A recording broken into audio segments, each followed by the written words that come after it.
फूल खिलो आनंद से तुम पर मेरा तोष।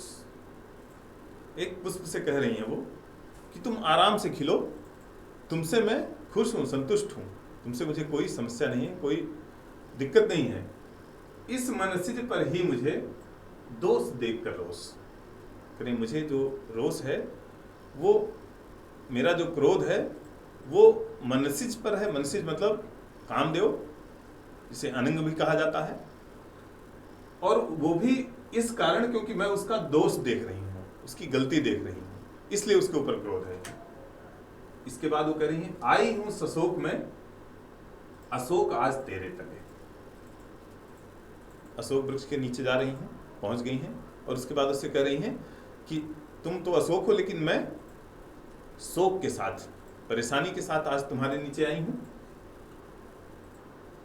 आती है तुझे क्या है सुध उस बात की। अब फिर से वो संयोगावस्था में पहुंच गई और अशोक से पूछ रही हैं कि क्या तुम्हें वो सुधि आ रही है, उस बात की याद आ रही है जो पहले घटित हुई थी मेरी संयोगावस्था में। प्रिय ने कहा था, प्रिय पहले भी फूल आया।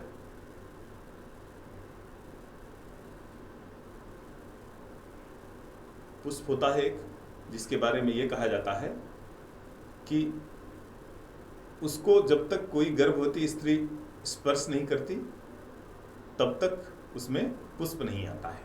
करें प्रिय ने कहा था, प्रिय पहले ही फूला, यह भीति जो थी इसको तुम्हारे पदाघात की।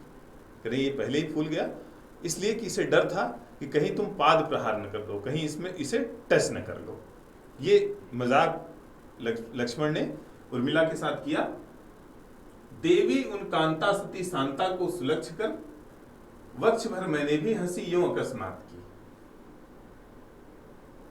इसके बाद उन्होंने शांता नाम की जो बहन लगती थी लक्ष्मण की, उनको लक्ष्य करके उन्होंने भी इस मजाक का, इस उपहास का प्रत्युत्तर दिया। देवी उन कांता सती शांता को सुलक्ष्य कर, वक्ष भर मैंने भी हंसी यूं अकस्मात की। वक्ष भर मतलब पूरा मजाक में ये होता है उत्तर प्रत्युत्तर में कि आपसे जितना जिसने कहा आप प्रयास करते हैं कि थोड़ा सा उससे बढ़ा करके कहें जिससे आपकी जीत हो उसमें, उपहास में भी। भूलते हो नाथ फूल फूलते ये कैसे। करें नाथ, हे पतिदेव आप भूल रहे हैं, क्योंकि भूल क्या रहे हैं, फूल फूलते ये कैसे। करें क्योंकि बिना स्पर्श के ये फूल नहीं सकते थे, तो ये कैसे फूलते।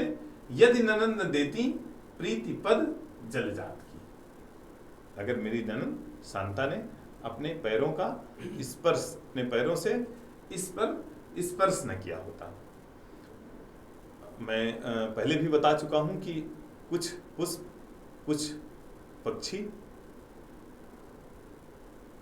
और ये ऋतुएं, ये सब हिंदी साहित्य के बड़े महत्वपूर्ण अंग हैं, और इनको बिना समझे, इनकी गति को बिना समझे, इनके स्वभाव को बिना समझे हम लोग हिंदी साहित्य को समझ नहीं सकते हैं।